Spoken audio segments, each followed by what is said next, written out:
Hello! Hi అండి. Welcome to Sri audio stories అండి. మన ఛానల్‌ని చాలామంది సబ్స్క్రైబ్ చేసుకోకుండా వింటున్నారండి. ప్లీజ్ సబ్స్క్రైబ్ చేసుకోండి. అలాగే మా ఛానల్‌ని సపోర్ట్ చేయండి.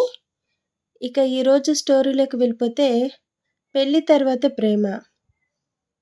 మిమ్మల్ని ఒక విషయం అడగొచ్చా? అని శ్యామ అడిగిన దానికి చెప్పండి ఏమని అడగాలనుకుంటున్నారు? అని అంటాడు కార్తీక్. నిన్న రాత్రి మీరు మనం ఫ్రెండ్స్‌లా ఉందాము అని చెప్పారు కదా! నాకు ఇష్టమే మీతో ఫ్రెండ్‌గా ఉండడానికి అని తలదించుకుని సమాధానమిస్తుంది శ్యామ. అవునా! మీ మనసు మారినందుకు నాకు చాలా సంతోషంగా ఉంది అని చెప్పి గదిలోకి వెళ్తున్న కార్తీక్‌తో వంటేం చేయమంటారు? అని అడుగుతుంది శ్యామ. ఓహ్! నీకు వంట చేయడం కూడా వచ్చా? అని అంటాడు కార్తీక్. మీరు ఏమీ అనుకోనంటే మీకు ఒక విషయం చెప్పనా? అని అంటుంది శ్యామ నెమ్మదిగా. చెప్పండి అని చెప్పి డైనింగ్ టేబుల్ దగ్గర కూర్చుని శ్యామ వైపే చూస్తూ, మీరు నన్ను ముందు అండి అనడం మానేస్తే బాగుంటుంది. ఎందుకంటే మనిద్దరం ఇప్పుడు ఫ్రెండ్స్ అని మీరే చెప్పారు కదా! ఫ్రెండ్స్ ఎవరైనా అండి అని అనుకుంటారా? అని అంటుంది శ్యామ. శ్యామ చెప్పిన దానికి నవ్వుకున్న కార్తీక్, అరే! మీకు మాట్లాడడం కూడా వచ్చే! నాకు ఇన్ని రోజుల నుంచి తెలియనే లేదు అని వెటకారంగా అంటాడు కార్తీక్. నాకే కాదు మీకు మాట్లాడడం వచ్చు అని నాకు ఇప్పుడే అర్థమైంది. ఇంతకీ ఇప్పుడు డిన్నర్‌కి ఏమి వంట చేయమంటారు? అని మళ్ళీ అడుగుతుంది శ్యామ. నీలో ఇంత మార్పు వస్తుంది అని నాకు తెలియక నేను బయటే తినేసి వచ్చాను. నాకిప్పుడు ఏమీ వద్దు అని అంటాడు కార్తీక్. సరే అయితే నా కోసమైనా వంట చేసుకుంటాను అని అంటూ కిచెన్లోకి వెళ్తుంది శ్యామ. కిచెన్లో ఉన్న శ్యామని చూస్తూ నేను ఫ్రెష్ అయ్యి వస్తాను అని చెప్పి గదిలోకి వెళ్ళిపోతాడు కార్తీక్.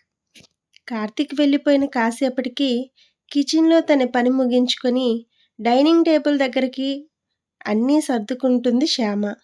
స్నానం చేసి అప్పుడే వచ్చిన కార్తీక్ డైనింగ్ టేబుల్ దగ్గర కూర్చుని, శ్యామ నీకు వంట చేయడం ఇంత బాగా వచ్చా? నీ వంట స్మెల్ నాకు బాగా ఆకలి వేసేలా చేసింది అని అంటాడు కార్తీక్. అవునా? మరి ఇప్పుడు ఎలా? నా ఒక్కదాని కోసమే వంట చేసుకున్నాను అని అంటుంది తనలో తాను నవ్వుకుంటూ. ఆ మాటకి కొంచెం నిరాశపడ్డ కార్తీక్, అవునా? సరే అయితే నువ్వు తిను, నేను వెళ్ళి టీవీ చూస్తూ ఉంటాను అని చెప్పి సోఫాలో కూర్చొని ఛానల్ మారుస్తూ ఉంటాడు. ఛానల్ మారుస్తూ ఉన్న కార్తీక్ ముందుకు భోజనం ప్లేటు పెడుతుంది శ్యామ. ఏంటి? నువ్వు తిను శ్యామ, నాకు వద్దు. నేను బయట తినేశాను అని చెప్పాను కదా! అని అంటాడు కార్తీక్. ఏం పర్వాలేదు.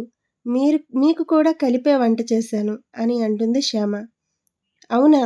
నేను వద్దు అని చెప్పాను కదా! అయినా నాకెందుకు వంట చేశావు? అని తన సందేహాన్ని బయట పెడతాడు కార్తీక్.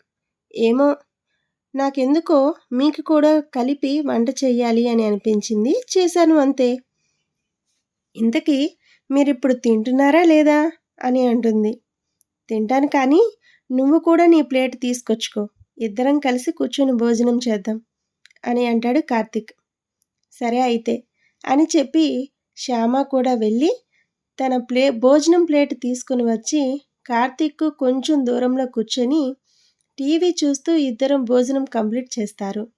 నీకు ఇంత బాగా వంట చేయడం వచ్చు అని తెలిస్తే ఇన్ని రోజుల నుండి నేను కష్టపడి వంట చేసేవాడినే కాదు కదా అని అంటాడు నవ్వుతూ. ఆ మాటకు బాధగా అనిపించింది శ్యామకు. సారీ అండి అని అంటుంది. ఇప్పుడు ఈ సారీలు ఏమీ వద్దులే కానీ రేపు మనం బయటికి వెళ్ళాలి అని అంటాడు. ఎందుకు బయటికి అని అంటుంది శ్యామ.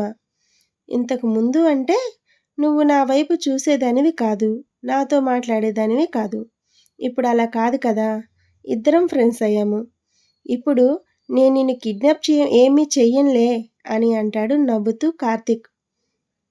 అయ్యో అలా కాదండి, ఇప్పుడు బయటికి ఎందుకని అని అంటుంది శ్యామ సందేహిస్తూ. ఎందుకో రేపు తెలుస్తుందిలే కానీ ముందు నువ్వైతే రెడీ అవ్వు. మనం రేపు ఆఫీస్ నుండి రాగానే బయటికి వెళ్దాం అని చెప్పి తన గదిలోకి వెళ్ళిపోతాడు కార్తీక్. కిచెన్లో పని మొత్తం కంప్లీట్ చేసుకొని గదిలోకి వెళ్ళిన శ్యామ బెడ్ మీద కార్తీక్ పడుకొని ఉండడం చూసి బెడ్ పక్కన బెడ్షీట్ వేసుకొని పడుకుంటుంది. శ్యామని గమనిస్తూ ఉన్న కార్తీక్, శ్యామ, ఏం చేస్తున్నావు అని అడుగుతాడు. పడుకుంటున్నానండి అని అంటుంది శ్యామ.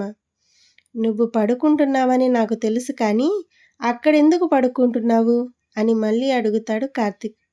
అదేంటండి, మీరు బెడ్ పైన పడుకున్నారు కదా అని అమాయకంగా సమాధానమిస్తుంది శ్యామ. ఇంత పెద్ద బెడ్ మీద నేను ఒక్కడినే పడుకోగలనా? నేను అటు తిరిగి పడుకుంటాను, నువ్వు ఇటు తిరిగి పడుకో, బెడ్ సరిపోతుంది. ఈ మాత్రం దానికి నువ్వు కింద పడుకోవాల్సిన అవసరం ఏమీ లేదు అని అంటాడు కార్తీక్. కార్తీక్ అలా చెప్పిన తరువాత కూడా ఆలోచిస్తూ ఉన్న శ్యామతో, శ్యామ, నువ్వంతగా ఆలోచించాల్సిన అవసరం ఏమీ లేదు, కానీ వచ్చి ఇక్కడ పడుకో. నేనేమీ నీ మీద కాలో చెయ్యో వేయనులే, నాకు అలాంటి అలవాటు కూడా లేదు అని అంటాడు కార్తీక్. కార్తీక్ అలా అనడంతో చిన్నగా నవ్వుకున్న శ్యామ కార్తీక్ పక్కన పడుకొని గుడ్ నైట్ అని చెప్తుంది. మన పెళ్ళైన 15 రోజుల తర్వాత నువ్వు ఈరోజు నాతో కొంచెం బాగా మాట్లాడుతున్నావు.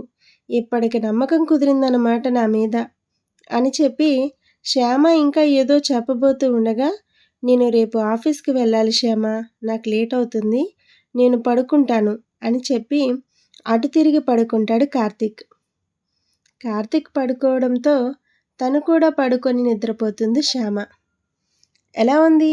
మీకు ఎలా అనిపించింది ఈ స్టోరీ?